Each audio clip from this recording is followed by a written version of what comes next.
we go.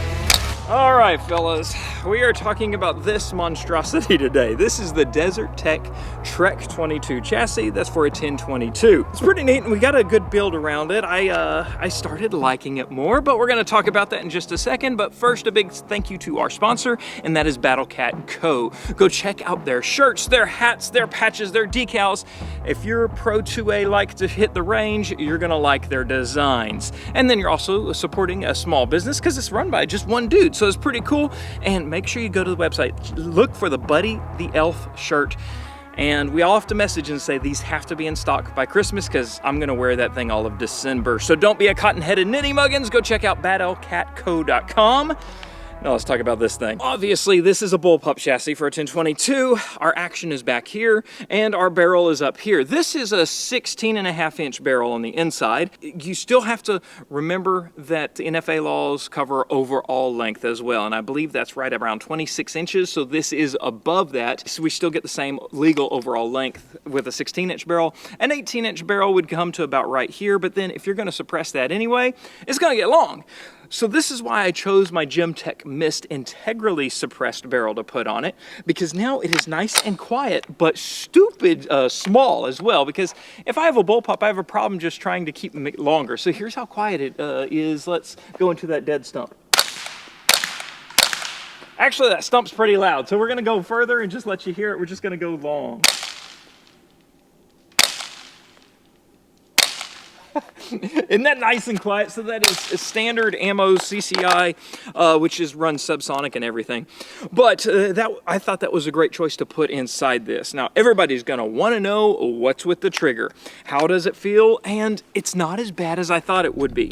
It's still very doable, but it does have mush in it because you're putting a rod over a 13-inch rod right here that's going to transfer to your trigger. It didn't get that much heavier, but you can see right here, just get on that. Okay, so that's our free take up. So we do have that to get used to, and right around 5 pounds, which, did you see? I'm not gonna deny it. I'm reaching up for the action still. And it's a bit back here. So it takes some getting used to. It will not be a precision rifle by any means.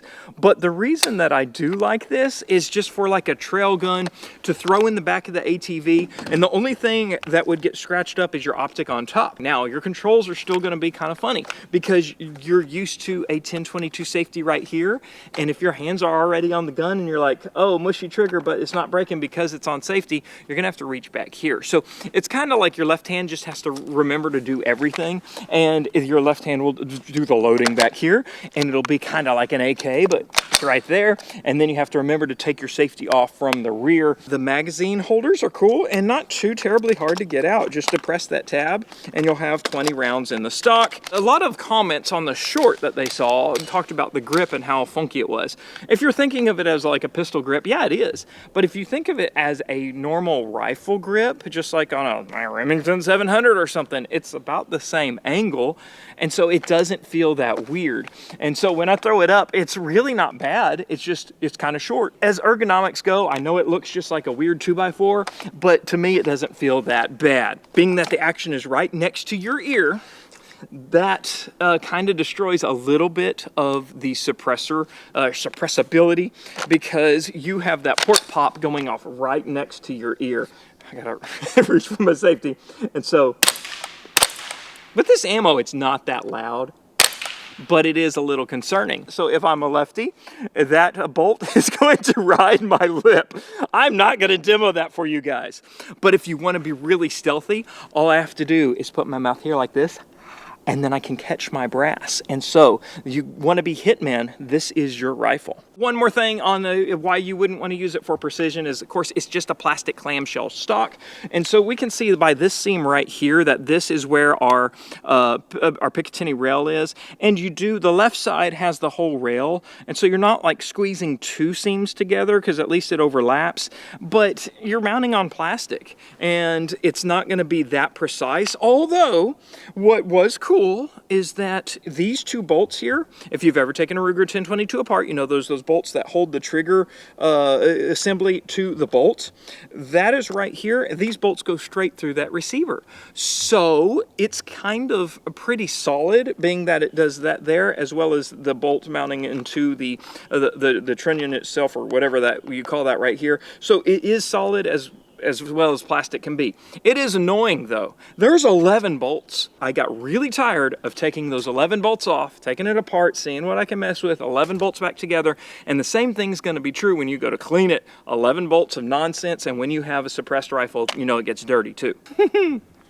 So for comparison's sake, this is the other end of the spectrum. This is that Fletcher Rifle Works 1122, which is super easy to clean. We just pull this pin out, and the whole top comes off, and we can clean off our bolt and everything else. But this also the other end of the spectrum of a 16-inch lightweight barrel. It almost looks twice as small, so it compromises. That's all I gotta say. All right, we're gonna go for that round steel plate and just put a couple in it.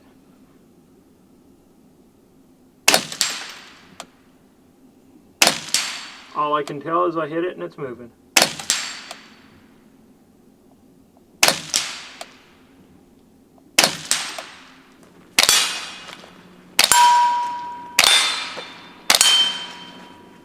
Oh, ran out. 3 to 4 inch pattern group at 50 yards was, it's not that impressive. Now that doesn't mean it's all the chassis. That could mean this Gemtech barrel is not that accurate. When I'm used to like Volquartsen, that's kind of disappointing. Let's go for 100 yards. Okay, let's go 125. All right, we have a new Buffalo target out there by Made Targets at 165.